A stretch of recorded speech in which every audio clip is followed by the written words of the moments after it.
Pas 2 semaines et encore. Ça pousse vite. Siam se plaint de sa barbe qui repousse.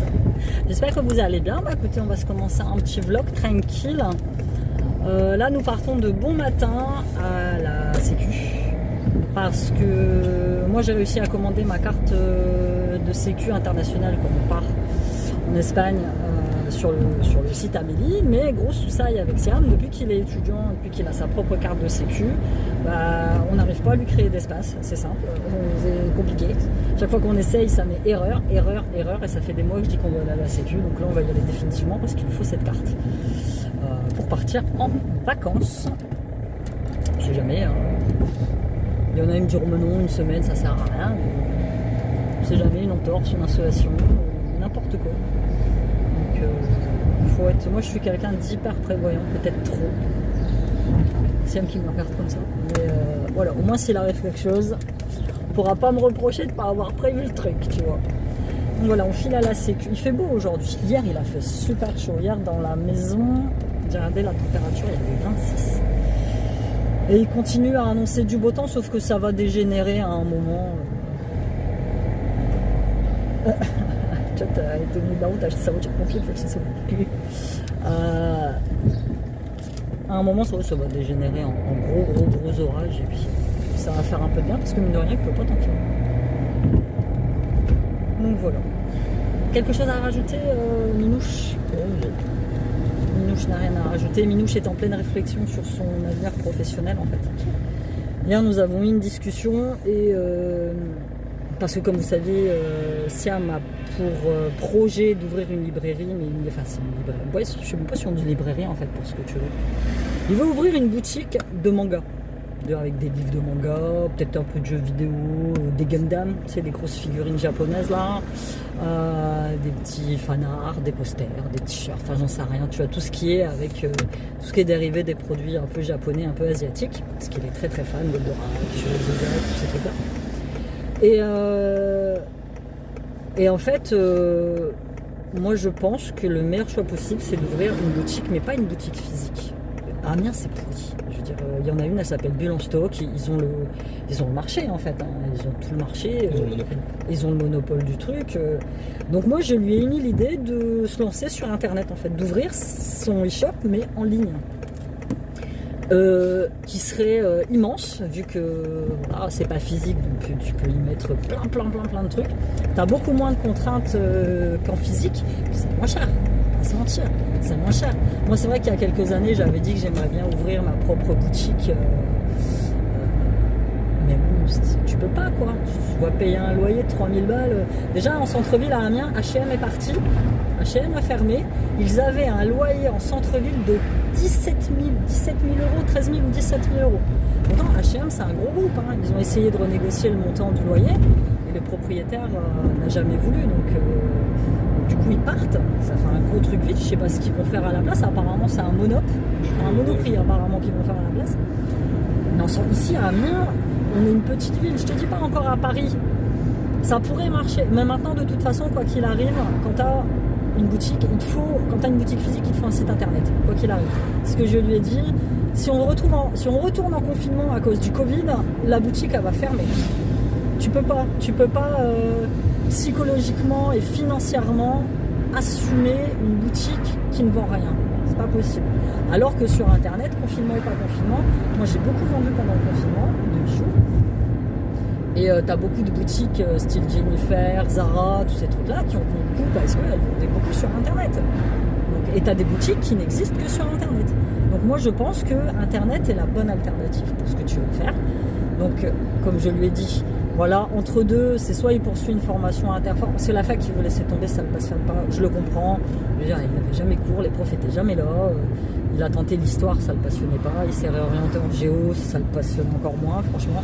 Là déjà, s'il arrive à valider sa première année, ce sera bien. Et on avait parlé de faire une boutique à Paris, une boutique pour devenir libraire. C'est la même chose. Ce genre de formation qui coûte super cher, c'est des formations à 2000 balles. Ce genre de formation vaut, si tu veux ouvrir une librairie du style Fnac, quoi. Pour ouvrir un truc vraiment spécialisé dans ce qu'il veut faire, moi je pense que la boutique en ligne c'est la meilleure alternative. Donc poursuivre tes études, faire un BTS, étudier, te former à tout ce qui est internet, marketing internet, tous ces trucs-là. Créer ton propre e-shop en ligne. Tu peux débuter sur Etsy par exemple parce qu'ils offrent toutes les fonctionnalités d'une boutique en ligne et en plus ils ont une portée qui est internationale et mondiale. En ce moment j'arrête pas de vendre en Suisse et en Allemagne. Donc ce qui est plutôt bien. Bon, l'inconvénient d'Etsy c'est que tu as quand même des frais. Tu as des frais de vente. Hein. Moi par mois j'en ai à peu près pour 40 balles de frais sur Etsy. Et tu te lances comme ça.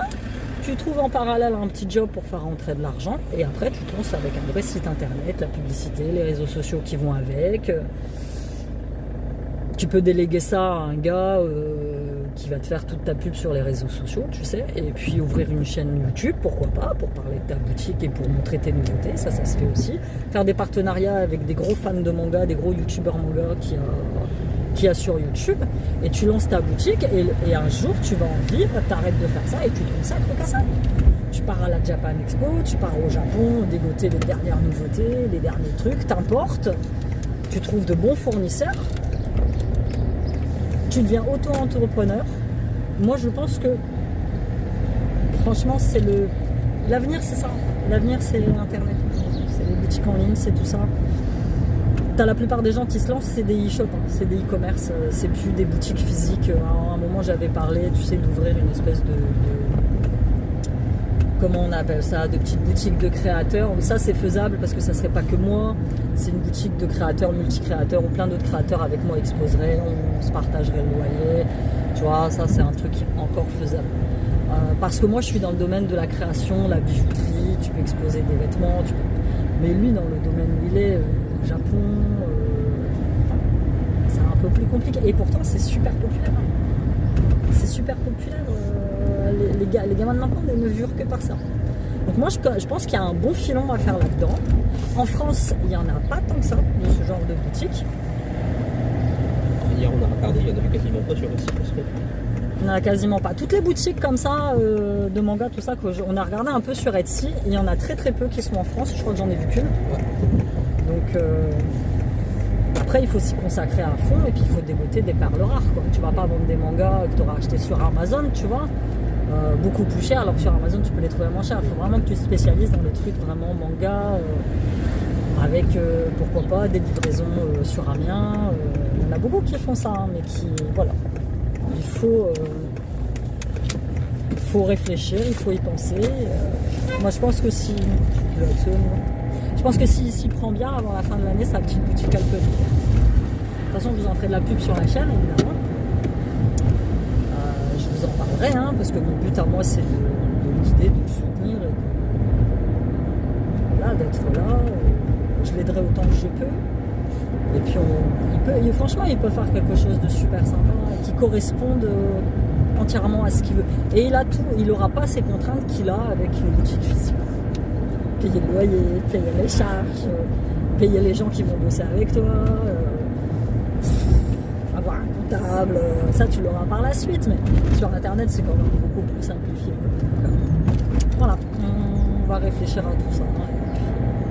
De toute façon, je vous tiendrai au courant. Donc là on est vraiment dans le côté mauvais. Ton père c'est ici que c'est pour avec sa maison. Je sais. T'es devant la voiture accidentée. Ouais, je ne sais pas. Mais il y a une casse à côté, je crois. Ouais. T'es devant la cage. Bref, allez, à toutes.